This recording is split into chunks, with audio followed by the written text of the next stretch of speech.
ሰላም ጤና ይስጥልን እንደምናላችሁ የተወደዳችሁ የጣቢያችን ተከታታዮች ለታህሳስ 2 2024 የተዘጋጁ አጫጭር መረጃዎችና ዓለም አቀፍ ዜናዎችን ይዘን ቀርበናል። እንድትከታተሉን በአክብሮት እንጋብዛለን። በቅድሚያ ኢንተርፖል 1006 አፍሪካውያን ተጠርጣሪዎችን ማሰሩን አስታወቀ። ዓለም አቀፉ የፖሊሶች መረብ የሆነው ኢንተርፖል በአፍሪካ ለ2 ወራት ባካሄደው ግዙፍ ዘመቻ በሳይበር ጥቃት አማካኝነት ሚሊዮኖች ላይ የገንዘብ ጉዳት እንዲሁም 10 ሺዎችን በህገወጥ የሰዎች ዝውውር የጥቃት ሰለባ አድርገዋል ያላቸውን 1006 ተጠርጣሪዎች ማሰሩን ባለፈው ማክሰኞ ማስታወቁ ይታወቃል። ኤርትራ ውስጥም ከህግደፍ መዋቅር ጋር ትስስር ያላቸው ወንጀለኞች እንዳሉም ብዙዎች ይጠቅሳሉ። ይሁን እንጂ ኤርትራ አንድም ወንጀለኛና የሽብር አባላት ይዛ እንደማታውቅ መረጃዎች ያሳያሉ።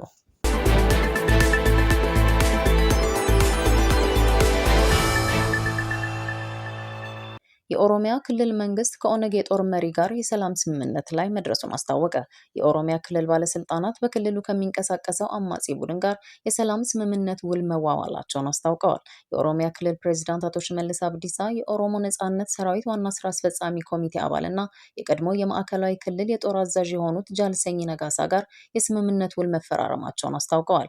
ይህ በእንዲህ እንዳለ የኦሮሚያ ፕሬዚዳንት አቶ ሽመልስ አብዲሳ በክልሉ የሚስተዋሉ እገታዎችና ግድያዎች ጀርባ እጃቸው እንዳለበት ወቀሳዎች ሲቀርብባቸው መቆየቱን ዘገባዎች ያመለክታሉ። አሁን ተደረገ ተብሎ የሚነገረው ስምምነትም ምንም የሚጨበጥ ነገር የሌለው የፕሮፓጋንዳ ፍጆታ መሆኑን ፖለቲከኞች ይገልጻሉ።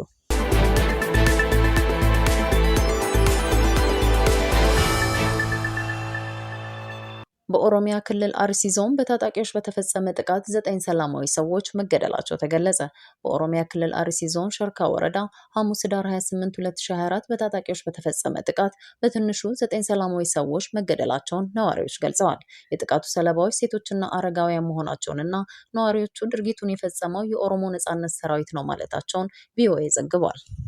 በጥቃቱ ከተገደሉት መካከል ታናሽ ወንድማቸው እንደሚገኝበት የገለጹት የአካባቢው ነዋሪ አቶ አደቡ ወርቅነህ ታጣቂዎቹ ከቤቱ አስወጥተው በአቅራቢያው ወደሚገኝ ወንዝ ወስደው ከሌሎች ሰዎች ጋር ገድለውታል ብለዋል። ለደህንነታቸው ሲባል ስማቸው እንዳይጠቀስ የጠየቁ ሌላኛው የከተማ ነዋሪ በበኩላቸው በወቅቱ ታጣቂዎቹ 4 ሰዎችን አፍነው መውሰዳቸውን ገልጸው የተያዙት ሰዎች እስካሁን የት እንዳሉ አለመታወቁን ተናግረዋል። ምንም እንኳን በገለልተኛነት የተረጋገጡ ባይሆንም በጥቃቱ ሰለባ የሆኑ ሰዎችን የጅምላ ቀብር የሚያሳዩ ቪዲዮዎች በማህበራዊ ሚዲያዎች ሲንሸራሸሩ ሰንብተዋል።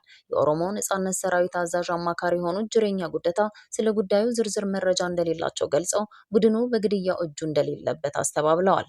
በአርሲ ዞን ሸርካ ወረዳ በ4 ቀበሌዎች በህዳር 2023 በታጣቂዎች በተፈጸመ ጥቃት 54 ሰዎች መገደላቸውን የስፍራው ነዋሪዎች ለአዲስ ስታንዳርድ መግለጻቸው ይታወሳል። በኦሮሚያ ክልል በንጹሃን ላይ የሚደረጉ ጥቃቶች በአገሪቱ ምስል ላይ አሉታዊ ጫና እያደረጉ መሆኑን ታዛቢዎች ያስረዳሉ።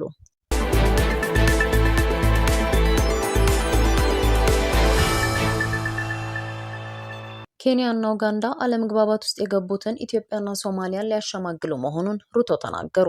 የኬንያው ፕሬዝዳንት ዊሊያም ሩቶ ከኡጋንዳው ፕሬዝዳንት ዩዌሪ ሙሴቬኒ ጋር በመሆን ኢትዮጵያና ሶማሊያ የአፍሪካ ቀንድን ወደ አለመረጋጋት ውስጥ ሊከት የሚችለውን ችግር በውይይት እንዲፈቱ ጥረት እንደሚያደርጉ በትናንትናው ዕለት መናገራቸውን ሮይተርስ ዘግቧል።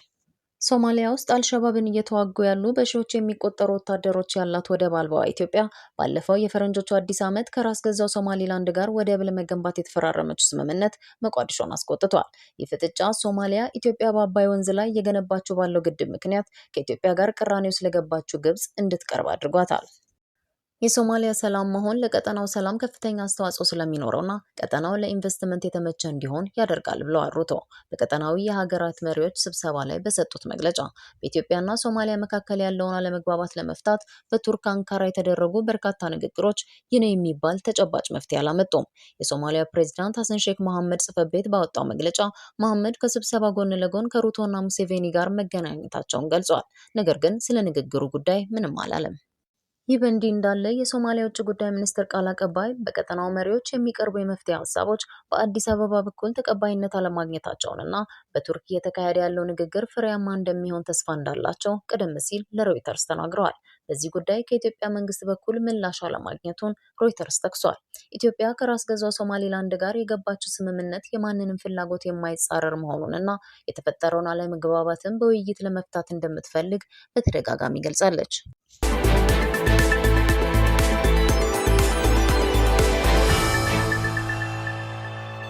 በመቀሌ 2 ከንቲባ መሾሙ ተሰማ።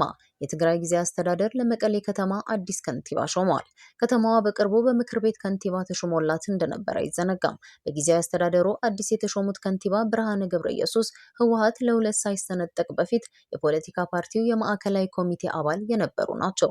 በፕሬዝዳንት ጌታቸው ረዳ ይፋዊ ደብዳቤ የተሾሙት ብርሃነ ገብረኢየሱስ ከጦርነቱ በፊት የከተማዋ ምክትል ከንቲባ በመሆን ያገለገሉ ናቸው። አዲሱ ከንቲባ ከነገ ህዳር 23 2017 ዓ.ም ጀምሮ የከንቲባ ስልጣናቸው የሚጸና ይሆናል። ፕሬዚዳንት ጌታቸው ረዳ እሁድ ህዳር 22 2017 ዓ.ም ከትግራይ ደቡባዊ ምስራቅ ዞን ወጣቶች ጋር ባደረጉት ውይይት ሁለት ከንቲባ የሚባል አይሰራም፣ አንድ ከንቲባ ነው ያለው፣ ያም መንግስት የመደበው ብቻ ነው። በምክር ቤት ስም የሚካሄድ ከንቲባ የመቀየር ሂደት ተቀባይነት የለውም፣ ህገወጥ አካሄዱ መልክ እንዲይዝ ይሰራል ብለዋል።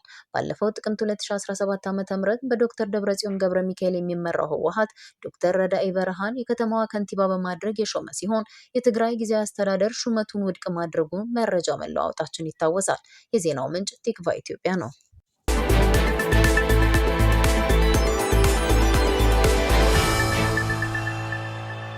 በመቀሌ ከተማ 320 የቀድሞ ታጣቂዎች የተሃድሶ ስልጠናቸውን በማጠናቀቅ ወደ መጡበት አካባቢ ተመለሱ።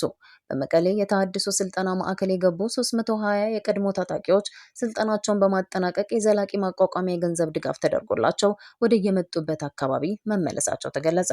ወደ ማህበረሰቡ የተቀላቀሉት የትግራይ ክልል የቀድሞ ታጣቂዎቹ ህዳር 12 ቀን የነፍስ ወከፍና የቡድን የጦር መሳሪያ ትጥቃቸውን ለመከላከያ ሰራዊት በማስረከብ የመጀመሪያው ዙር የመቀሌ ተሃድሶ ስልጠና ማዕከል መግባታቸው ይታወሳል። በአሁኑ ወቅትም በዕዳጋ ሐሙስና መቀሌ የተሃድሶ ስልጠና ማዕከላት 640 የትግራይ ክልል የቀድሞ ታጣቂዎች ስልጠናቸውን በመከታተል ላይ እንደሚገኙ የመገናኛ አውታሮች ዘግበውታል። በብሔራዊ ተሃድሶ ኮሚሽን የፕሮግራም እቅድና ክትትል ዳይሬክተር ኮሎኔል በላይ አበበ በፌዴራል መንግስት በክልሉ ጊዜያዊ አስተዳደርና ተባባሪ አካላት ትብብር የቀድሞ የትግራይ ክልል ታጣቂዎችን በየአካባቢያቸው ከሄዱ በኋላም በዘላቂነት ለማቋቋም ክትትልና ድጋፍ ይደረጋል ብለዋል።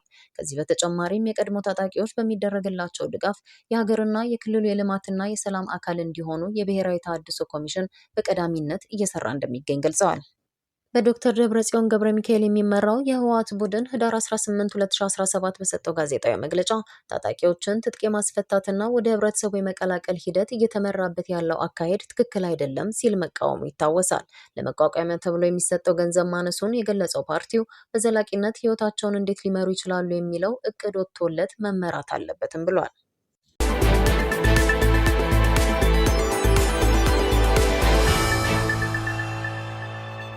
ብሪታንያ በሳይበር ጥቃት 44 ቢሊዮን ፓውንድ ማጣቷ ተገለጸ።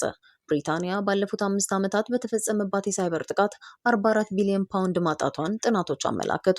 መቀመጫውን በለንደን ያደረገውና ሎደን የተባለው የኢንሹራንስ ቡድን ባወጣው ሪፖርት ከፈረንጆቹ 2019 እስከ 2024 ባለው ጊዜ ውስጥ በብሪታንያ ከ1.3 ሚሊዮን በላይ የግል ሴክተሮች የሳይበር ጥቃት ደርሶባቸዋል። የጥቃት ኢላማ የተደረጉት እነዚህ ሴክተሮች ከሀገሪቱ አጠቃላይ የቢዝነስ ተቋማቶች 52 በመቶውን ያህል የሚሸፍኑ ሲሆኑ በዓመት ከ100 ሚሊዮን ፓውንድ በላይ ገቢ ያላቸው መሆናቸው ተመላክተዋል። ተቋማቱ የሳይበር ጥቃት የተፈጸመባቸው በተጠለፉ የኢሜል አድራሻዎችና በመልእክት ልውውጥ በተደረገ የመረጃ ምንተፋ መሆኑ ተጠቁሟል። የብሪታንያ መንግስት በሚቀጥሉት 5 ዓመታት በመረጃ ደህንነት ላይ ትኩረት ማድረግ ከቻለ የጥቃቱን 70 በመቶ መከላከል ይችላል ያለው ቡድኑ በዚህም ከ30 ቢሊዮን ፓውንድ በላይ ሊያድን እንደሚችል ጠቁሟል። የኢንሹራንስ ኢንዱስትሪዎችና መንግስት የሳይበር ደህንነትን በተመለከተ አዳዲስ ፖሊሲዎችን ተግባራዊ ማድረግ እንደሚጠበቅባቸውም አስገንዝቧል። በቅርቡ በተደረገ ጥናት በፈረንጆቹ 2023 ብቻ በዓለም አቀፍ ደረጃ ከ8 ትሪሊዮን ዶላር በላይ ገንዘብ በሳይበር ጥቃት መባከኑን ክሌም ጆርናል አስነብቧል። በ2024 ኤርትራም የሳይበር ጥቃት እየደረሰባት መሆኑን መግለጿን ተከትሎ ብዙ ተብሎ እንደነበር የሚታወቅ ነው።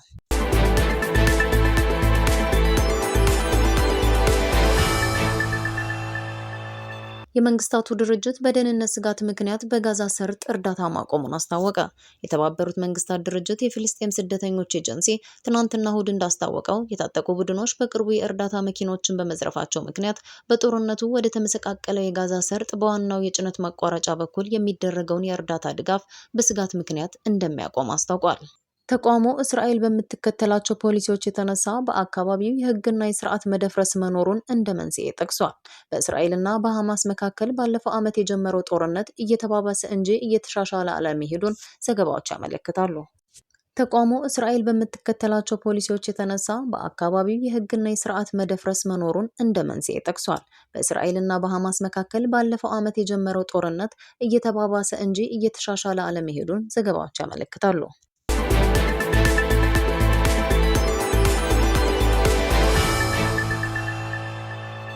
አዲሷ የአውሮፓ ህብረት ኃላፊ ኬቭን በመጎብኘት ስራቸውን ጀመሩ።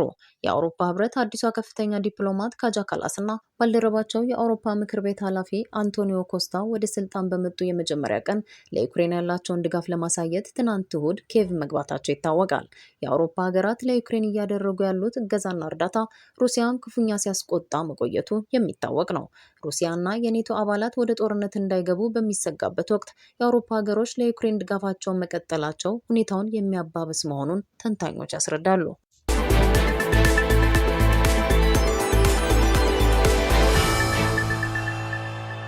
በመጨረሻም አርቲስት መሐሙድ አህመድን የማክበርና የማመስገን ምሽት ተካሄደ። ከ60 ዓመታት በላይ በሙዚቃው ዓለም የቆየውን አርቲስት መሐሙድ አህመድን የማክበርና የማመስገን ምሽት ባሳለፍነው አርብ ቨርጂኒያ ውስጥ ተካሂዷል። አርቲስቱ ለኢትዮጵያ ኪነ ጥበብ ላበረከተው አስተዋጽኦ ለማመስገንና ከሙዚቃው ዓለም በአክብሮት ለማሰናበት በተዘጋጀው ምሽት የተለያዩ የኪነ ጥበብ ዝግጅቶች ቀርበዋል።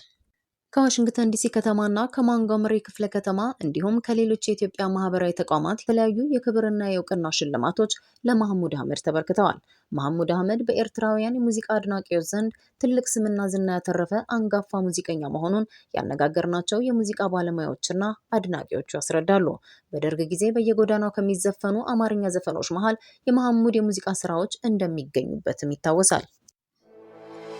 የተወደዳችሁ የጣቢያችን ተከታታዮች ለዛሬ ያሰናዳናቸውን አጫጭር መረጃዎችና ዓለም አቀፋዊ ዜናዎችን በዚያው አበቃን። ስለተከታተላችሁን እጅግ አድርገን እናመሰግናለን። ሰላም።